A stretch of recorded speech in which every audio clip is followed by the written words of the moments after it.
Hello, I'm Larry Wilson, and welcome to the June 2004 Tape of the Month. Before we begin today's study, I just want to remind you that it is subscription renewal time for July through December 2004. We have DVD or VHS tapes for $20 for the 6 months, and audio tapes $12 for the 6 months. I want to remind you that the deadline is June 10, and also don't forget that VHS tapes will be phased out with the December 2004 broadcast. This seminar on Daniel will end with the December broadcast. So I'm going to continue on with Daniel. There are several things that I have yet to present, so please don't miss a single month. There are many interesting and timely matters in the book that was sealed up for the final generation that you should know about. So hurry, get your subscription in. After the June 10 deadline, the price per video returns to $5 and $3 per audio.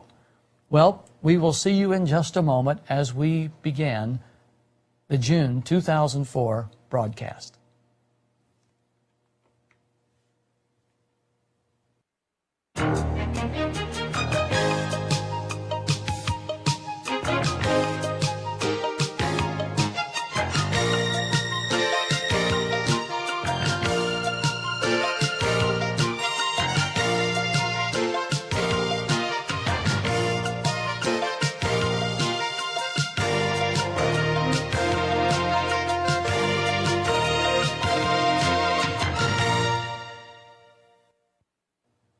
Hello, I'm Larry Wilson, and welcome to the Wake Up broadcast for June 2004. You may have noticed that I interrupted our study on Daniel 3 months ago to deal with the Jubilee Calendar. Now, this diversion was necessary because there are 6 prophetic time periods in Daniel, and 3 of them are translated by the Jubilee Calendar, and 3 of them are not. Do you remember Rule 4? Let's go to the computer screen and notice that the presence or absence of the Jubilee calendar determines how God measures time. Notice what this means. In Daniel 7:25, we read about a time, times, and half a time. In Daniel 8:14, we read about 2,300 days. And in Daniel 9:24, we read about 70 weeks. These 3 time periods are translated according to the Jubilee calendar. That is, a day represents a year. Okay? Now, notice these 3 time periods. A time, times, and half a time, mentioned in Daniel 12:7. 1,290 days, mentioned in verse 11, and 1,335 days mentioned in verse 12. These time periods do not require translation. They are literal and are to be interpreted as they read. Rule 4 differentiates between the 2. The problem before us is that some prophetic time periods in Daniel and Revelation have to be translated, and some do not. So what rule controls this translation? Of course, we're not at liberty to just translate them according to whim. God follows rules of interpretation. There's an architecture, there's a design to apocalyptic prophecy. Today, I will try to demonstrate why Rule 4 is true and essential. I will also try to bring all the loose ends together so that the Jubilee calendar will hopefully make a lot more sense to you. I also hope that you have examined the past 3 presentations on the Jubilee calendar, because today is the conclusion of our study on the calendar, and then we will return to our investigation on the book of Daniel with the July broadcast. So let's review a few points which were covered during the past 3 studies. First of all, the Jubilee calendar is centered on Jesus. You know, I can't make enough noise about that sentence. The very synchrony of the Jubilee calendar is centered on Jesus. Simply stated, this means Jesus died on time, and his death establishes without any doubt the synchrony of the Jubilee calendar. You may recall I showed this chart how that in the year of AD 30, Jesus observed Passover with his disciples on Thursday night, and night comes before light. That's why you see the blue area here on the chart, and the white area is the light. So Thursday night comes before Thursday light in God's calendar. So Jesus and his disciples observed Passover at the appointed time. They spent Thursday light on the Mount of Olives, and then as Friday night was drawing on, Jesus retired to the Garden of Gethsemane, where he was arrested, and then on Friday morning, or Friday light, at 9 a.m., he was crucified. This happened, and the alignment of days will only work in AD 30. This is why you hear me say time after time that the Jubilee calendar centers on the death of Christ. He has to die in the middle of the week.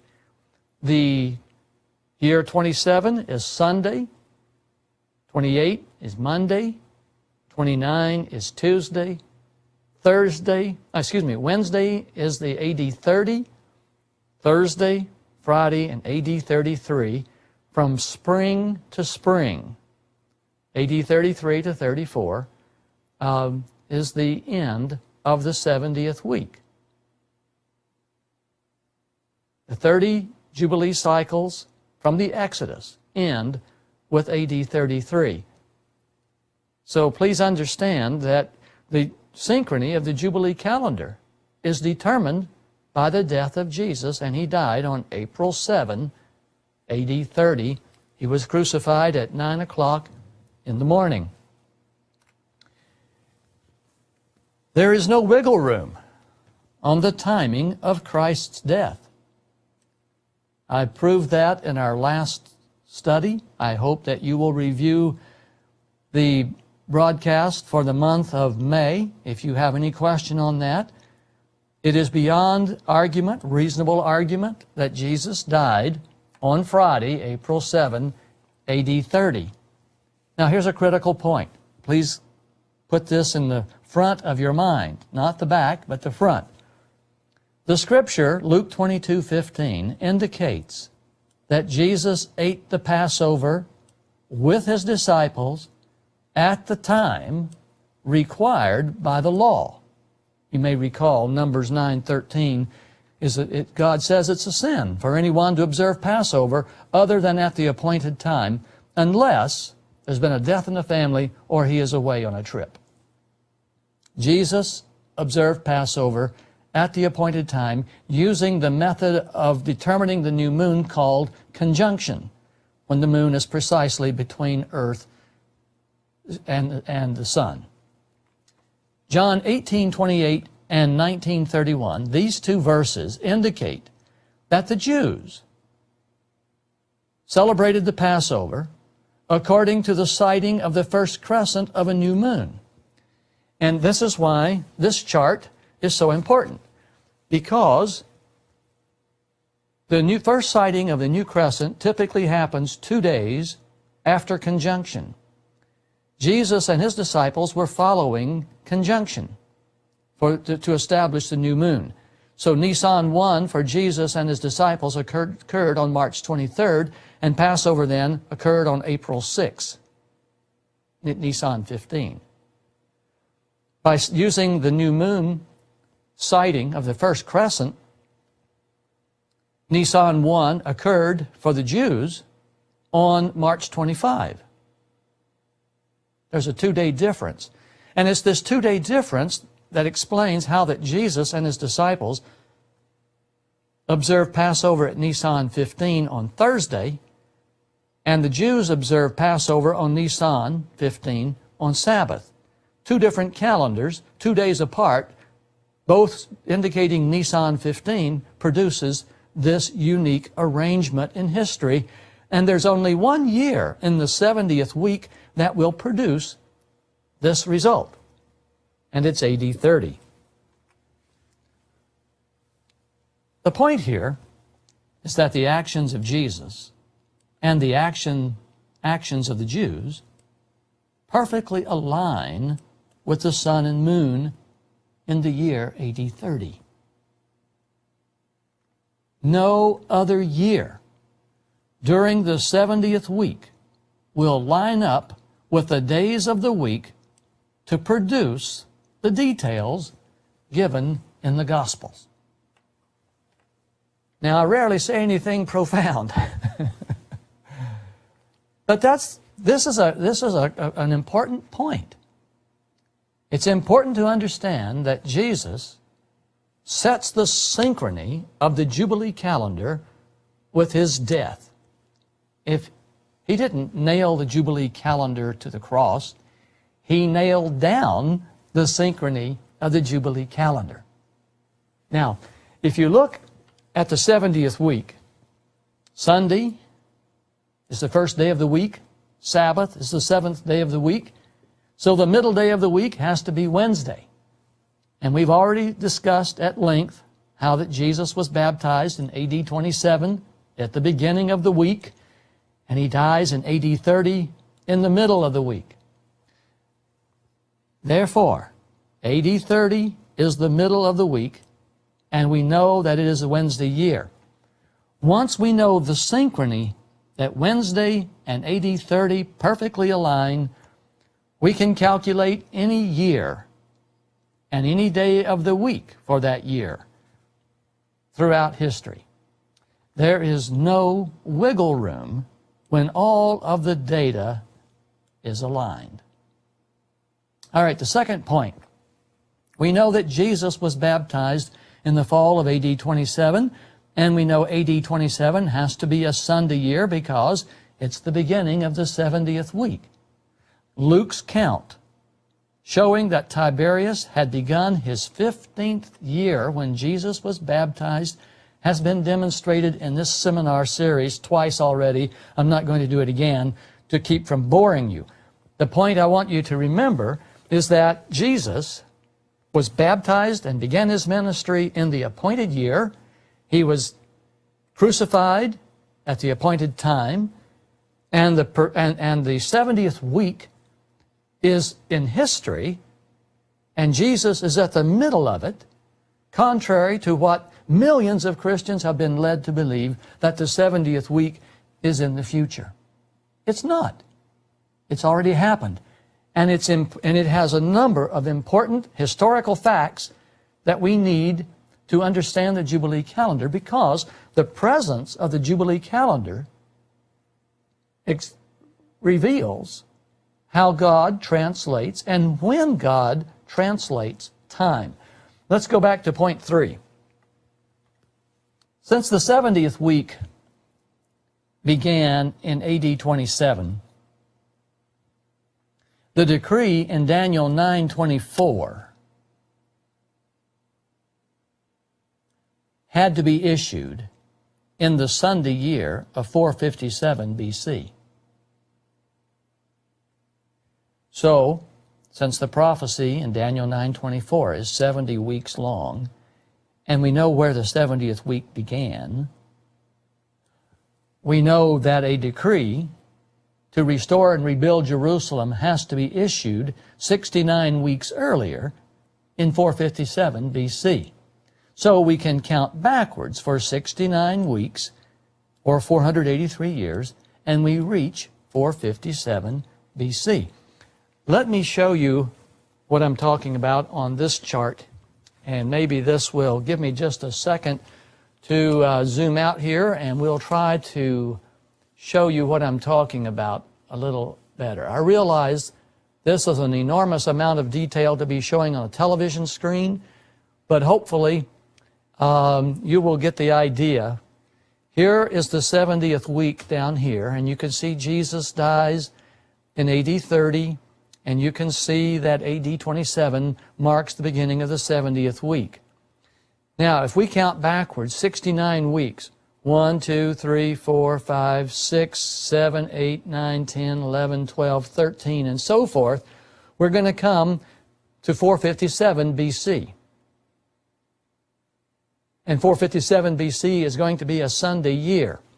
And 457 BC is going to also be a Jubilee year. And if you'll notice up here, it's also the beginning of the 21st Jubilee cycle since the Exodus.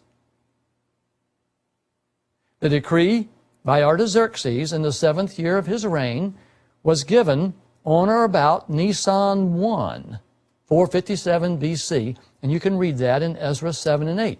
We know that Ezra left town on the 12th day of Nisan with a decree in his hand. Okay, so 457 BC will turn out to be a Jubilee year, and I will prove that in just a minute.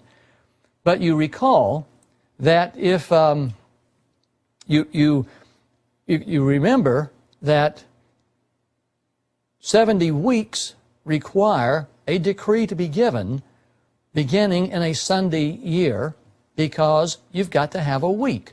When God said 70 weeks, that meant a decree would be given in a Sunday year. Now, many scholars claim that the Jubilee calendar ended at the cross. It was terminated, they say, when Jesus died on the cross. And that's not possibly true, and here's why. The prophecy in Daniel 9 is 70 weeks in length, not 69 and a half weeks. If the Jubilee calendar terminated in the middle of the 70th week, there is no week. There would have been a prophecy of 69 and a half weeks. But Jesus died in the middle of a week of 7 years. Therefore, the Jubilee calendar cannot terminate in the middle of the week. Look at this picture. Here's the 70th week. Here's half a week. Here's half a week.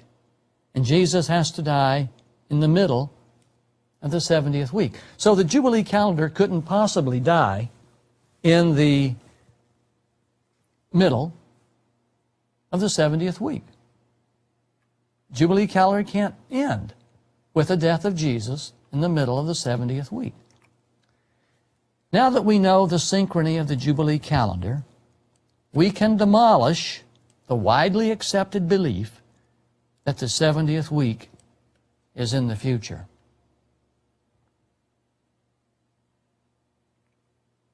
Of the 4 decrees given for the restoration of Jerusalem, only one was written at the beginning of a week in a Sunday year. And this decree is in 457 BC. The decree issued by Cyrus is in a Friday year. The decree issued by Darius in 519 is a Monday year. And the second decree issued by Artaxerxes in the 20th year of his reign is 445 BC. The point here is that if you add 69 full weeks to 457 BC, you come out with AD 27, the very year Jesus is baptized. If you add 69 full weeks to 445 BC, this is the second decree given by Artaxerxes in the 20th year of his reign, and most Christians incidentally count from this decree, but they count to nowhere, because once you add 69 full weeks to this, you end up with AD 41, a Sunday year, and there is nothing that happens in AD 41 that's of any significance to the prophecy of Daniel 9. There's nothing in AD 41 that aligns with Daniel 9. It's the wrong decree. That's why. Since a week always begins with Sunday, and Sunday is, you know, the first day of the week, 457 is the decree that God chose to start the count of 70 weeks. The 457 BC date is supported with excellent archaeological evidence. More than 100 double-dated papyrus rolls have been found on an island off the coast of Egypt, and this island is called Elephantine. These papyri were discovered about 100 years ago. They were written by 5th century BC Jews, and many of these papyri are double-dated. This means they have two dates on them, a Jewish date and a Persian date. Because two different calendars are aligned through double dating, we can confirm that the 7th year of Artaxerxes was in fact 457 BC. Ezra, and the Bible says, also came up to Jerusalem in the 7th year of King Artaxerxes, Ezra 7:7, and he had the decree in his hand. The 70 weeks established the synchrony, or the alignment, of the entire Jubilee calendar. Look again at this picture. I want to zoom out for a moment and let you see that the 70 weeks of Daniel 9 turns out to be 490 years. And the way the prophecy is given is that there would be 1 7. So here's a 7-week cycle, a Jubilee cycle of be 7 and 62, and then we get to the 70th week down here in the lower right-hand corner. The synchrony of the Jubilee calendar was confirmed at Calvary. And the neat thing about this is that once you began to understand this, the Jubilee calendar, we find that the 70 weeks of Daniel 9 actually form a great day, the great day of Tuesday in the great week of 3,430 years. So we have 7 days of 70 weeks that make up the great calendar. You see, the calendar started back here at the time of the Exodus. Let's slide over here to the Exodus, and let's zoom in and take a good look at just where it all started here. You can see the Exodus occurred in 1437 BC,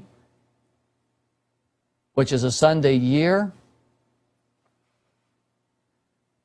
And you can see that the years are counted in subsequent order according to the weekly cycle.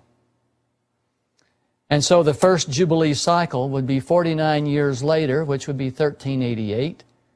Then 1339, the year 1339 would be a Sunday year and a Jubilee year, and it's the beginning of Jubilee cycle number 3. Because the Exodus started, the Jubilee calendar started with the Exodus. I'll explain that more about that in just a minute. So we have a cycle of 10 Jubilee cycles making up the great day of Sunday. Now we're going to start here with 947 BC, the Jubilee cycle number 11, and I believe this is the year that Solomon dedicates the temple, mentioned in 1 Kings 8:1 through 4. And I believe that the great day of Monday, again, taking 70 weeks, 490 years. During the great day of Monday, this is when the Babylonian captivity began. And if we jump down here and move down here to 605 BC, you can see Daniel was taken to Babylon in 605, which is a Sabbath year. a Sabbath year. And what's interesting about the Babylonian captivity is that it lasts 70 years because Israel had violated 70 Sabbath years. And so they are released from their captivity in a Friday year, 536, and their first full year back home is 535 BC, which is a Sabbath year. And that's appropriate because God always required the slaves to be set free for the Sabbath year. So Cyrus's decree, recorded in Ezra 1, is the first of 4 decrees that will be given to rebuild and restore Jerusalem, and that is given in a Friday year. And the first full year of Israel back home after 70 years is a Sabbath year. I hope that makes sense to you.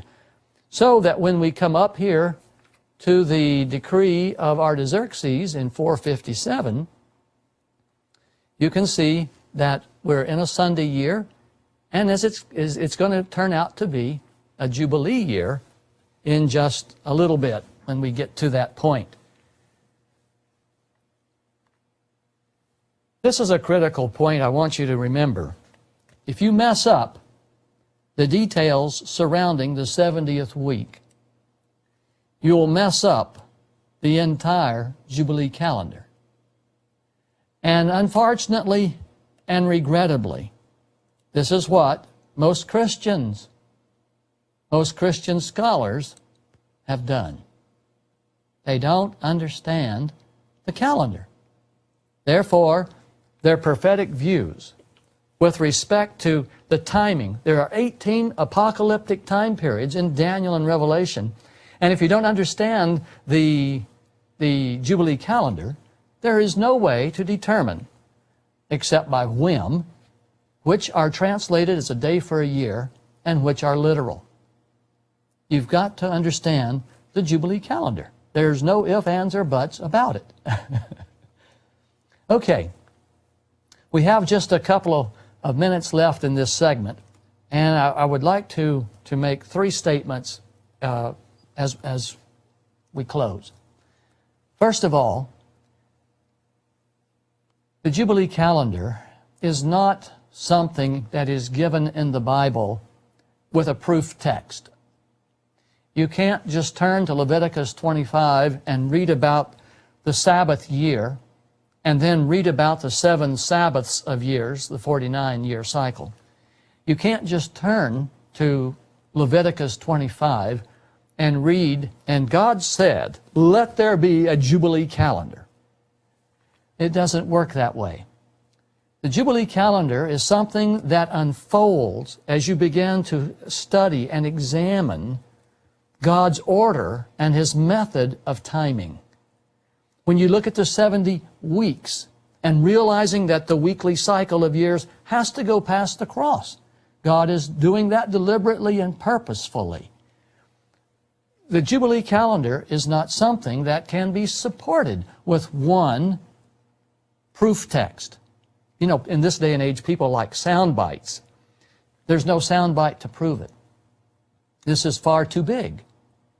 But once you put all the pieces together, and there are 16 important pieces, the evidence and the presence of the Jubilee calendar and the operation of Rule 4, which says God measures apocalyptic time periods by the presence or the absence of the Jubilee calendar.